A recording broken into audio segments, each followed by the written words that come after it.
కోణాలుగా వజ్ర సంకల్పంతో పని చేసేటువంటి వాత్సల్య మూర్తుల్ని చూస్తూ ఉన్నాం.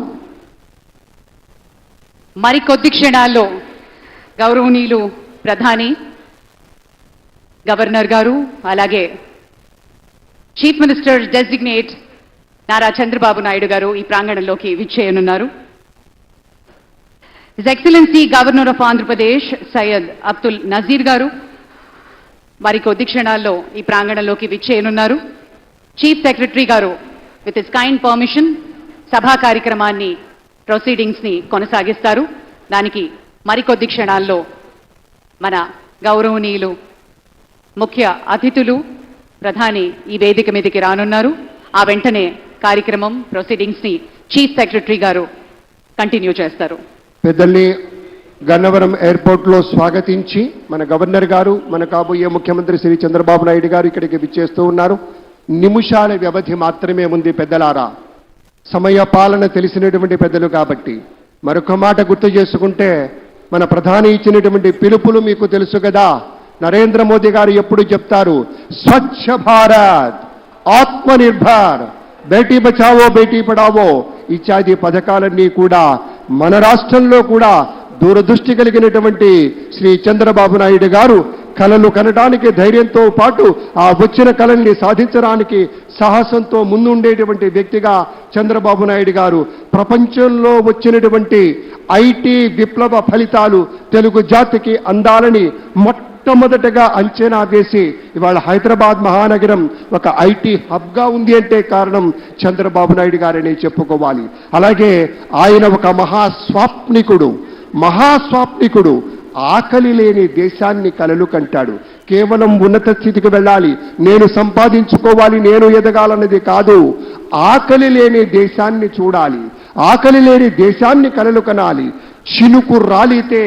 చినుకు రాలితే విత్తనమై మట్టి గుండెల్లో దూరి మొక్కై తనువంతా విచ్చుకొని మహావృక్షంగా ఎదిగి రేపటి రోజుకు కావలసినటువంటి విత్తనాలను కూడా అందించేటువంటి రీతిలో ఎదగాలన్నదే లక్ష్యంగా ఉన్నటువంటి నేత మన ముఖ్యమంత్రిగా చంద్రబాబు నాయుడు గారు ప్రమాణ స్వీకారం చేయబోతూ ఉన్నారు. అలాగే మరి ఫార్మర్ గవర్నర్ ఆఫ్ తెలంగాణ, ఇటీవల రాజకీయ రంగ ప్రవేశం కూడా చేసినటువంటి డాక్టర్ తమిళసై సౌందరరాజన్ గారికి సవినీయంగా స్వాగతం పలుకుతున్నాం. మేడం గారికి చాలా ప్రత్యేకమైనటువంటి స్వాగతం అమ్మా. డాక్టర్ తమిళసై సౌందరరాజన్ గారు తెలంగాణ రాష్ట్రంలో గవర్నర్గా ఉన్నా కూడా మన మీద కూడా అవ్యాజమైనటువంటి అనురాగం, ప్రేమ, వాత్సల్యం, కరుణ ఉన్నటువంటి తల్లి. ఆ తల్లికి స్వాగతం పలుకుతూ ఉన్నాం. అలాగే ఇప్పుడే చెప్పుకున్నాం, ముఖ్యమంత్రి గారు కాబోతున్నటువంటి 4వ మారు ముఖ్యమంత్రిగా ప్రమాణ స్వీకారం చేయబోతున్నటువంటి శ్రీ నారా చంద్రబాబు నాయుడు గారి గురించి. ఆకలి తీర్చే కూడవుతాడు మన చంద్రబాబు నాయుడు గారు. అలు పెరగరి నాగలిగా మారి దుక్కి దున్ని అన్నం పెడతాడు. అందుకే కించిత్ అతిశయోక్తి అయినా కూడా ఆయన శివుడు, అందుకే ఆయన భవుడు, అందుకే జన మనోహరుడు. కాబట్టే రోడ్లలో ప్రజా నదుల్లో నవచైత్ర పదాల్ని నడిపించేటువంటి నాటకుడిగా మనవి చేస్తూ ప్రైమ్ మినిస్టర్ శ్రీ నరేంద్ర మోదీ గారు ఈ ప్రాంగణానికి విచ్చేశారు. మన గవర్నర్ శ్రీ అబ్దుల్ నజీర్ గారు కూడా విచ్చేసి ఉన్నారు. కాబోయే ముఖ్యమంత్రి వర్యులు శ్రీ చంద్రబాబు నాయుడు గారు అందరూ కలిసి ఒక్క 2 నిమిషాల వ్యవధిలో, సరిగ్గా 2 నిమిషాల వ్యవధిలో ఈ ప్రాంగణానికి విచ్చేస్తారు. వారి రావడంతోనే మీకు మనవి చేస్తాం.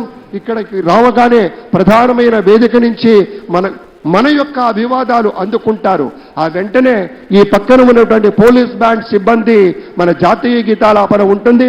ఆ సమయంలో మనమంతా లేచి నిలబడాలి. అది గౌరవం, అది మన ధర్మం, అది మన లక్షణంగా మీ అందరికీ మనవి చేస్తూ, నదుల్లో చైతన్య పదాల్ని వెల్లువెత్తించినటువంటి నాయకులుగా, మనుషుల్లోని నవనవోన్మేష ఆశ వసంతోత్సవాన్ని వెదజల్లినటువంటి గుండె చప్పుడుగా ఉండేటువంటి చంద్రబాబు నాయుడు గారు 2 నిమిషాల్లో ఇక్కడికి రాబోతూ ఉన్నారు. భూమి కోసం, భక్తి కోసం, పేద ప్రజల విముక్తి కోసం నిరంతర పోరాటం, ప్రగతి కోసం, ప్రజల కోసం నిత్యం విజ్ఞాన రథం ఆయన గళం. చంద్రబాబు గారి విజయం వ్యక్తిత్వం ఎప్పుడూ కూడా తప్పనటువంటి విజయం. ఒక విశేషమైనటువంటి రీతిలో ఒక మహానేతగా ఒక ప్రమాణాలు నెలకొల్పి